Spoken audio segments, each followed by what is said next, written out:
Are you putting your business at risk in 2020? You may not think so, but you could be if you're using Microsoft products reaching end of support next year.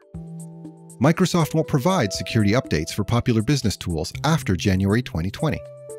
This affects you if you're using Windows 7 as your laptop or desktop operating system, or you're relying on 2010 Microsoft Office for Word, Excel, or PowerPoint. Maybe your business server is running Windows Server 2008 R2 or Small Business Server 2011. Perhaps Exchange 2010 controls your email and calendars. If so, this news is a big deal. It's like pest control. Microsoft was helping your IT team keep cyber criminals at bay.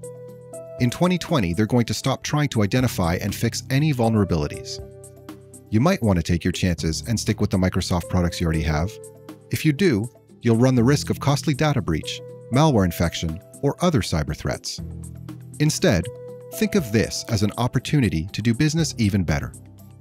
Upgrading your Windows products means working with faster tools offering improved functionality, like the cloud-based Office 365, which lets users access email, calendar sharing, and files in real time from any device, wherever they are.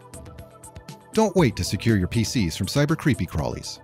Our latest ebook explains what's happening and what your business can do to stay safe in 2020. Download it today using the link below.